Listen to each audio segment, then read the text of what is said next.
Less than a century ago, much of Asia was poor, divided, and struggling to survive.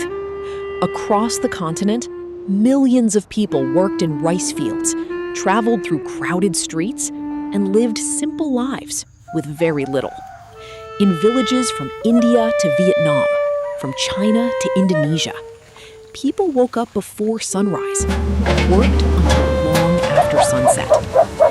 At the time, few believed Asia would one day become the center of the modern world. But Asia had something that could not be measured on a balance sheet: people. Generations of workers, students, engineers, and dreamers refused to accept that poverty was their destiny. Governments invested in roads, railways, ports, and education. Families sacrificed for their children. Entire nations made a decision. They would build their future with their own hands. And slowly, the impossible began to happen. Japan taught the world the meaning of precision. South Korea transformed itself from the ruins of war into a technological powerhouse. Taiwan became the heart of the semiconductor revolution. Singapore turned a small island into one of the world's greatest trading hubs. China became the factory of humanity. India emerged as a global technology and software giant. Vietnam became one of the fastest growing manufacturing centers on Earth.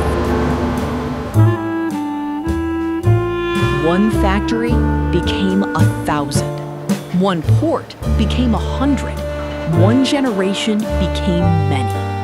And while much of the world slept, Asia continued to work. Today, nearly everything around you carries a piece of Asia within it.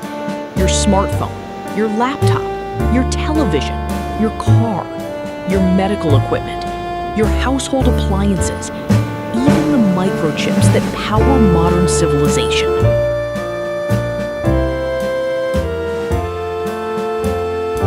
For decades, globalization connected the world together. But somewhere along the way, something changed. The world did not simply trade with Asia. The world became dependent on Asia. So what would happen if Asia stopped working for just 1 week? Day 1. The ports fall silent. No ships leave Shanghai. No containers depart from Singapore. No factories open their doors. At first, nobody notices. Day 2. Supply chains begin to slow. Executives review shipment delays. Cargo terminals wait for goods that never arrive. Day 3. Factories across Europe and North America begin to shut down. Production lines stop. Freight planes remain grounded. Day 4. Microchip shortages spread across the globe. Automobile plants stand still. Technology companies begin asking the same question: where are the parts? Day 5. Store shelves begin to empty. Hospitals wait for critical components. Markets grow nervous. Day 6. Governments hold emergency meetings. Trade routes disappear.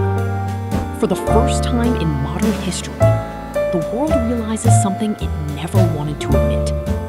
Globalization has a center. And that center is Asia. Day 7. The world grows quiet. And people begin asking themselves a simple question: how did we never see this before?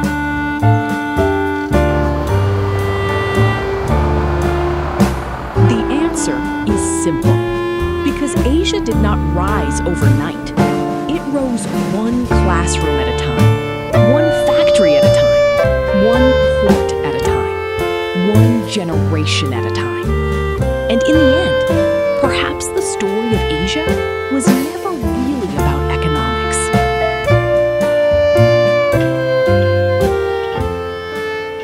It was about people.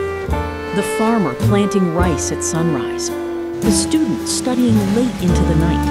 the engineer building the future, the worker loading one more container onto one more ship. The world did not become dependent on Asia overnight. It happened one worker, one factory, and one container at a time.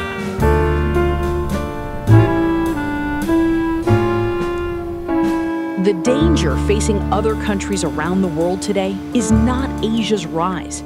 The real danger is that the modern world has become so dependent on a single production center.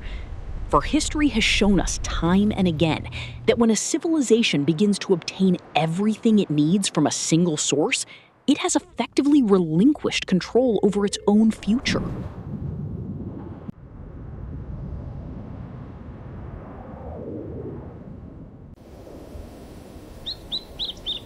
Other countries are making billions of dollars in investments to break free from their dependence on Asia, building new factories and trying to bring their production centers back to their own territories. However, this will not be easy, because what Asia has built is not just factories. It is the knowledge, discipline, experience, and workforce accumulated over decades. And these are not things that can be replicated overnight. Moreover, Asia had spent a great deal of time developing these capabilities that it did not originally possess.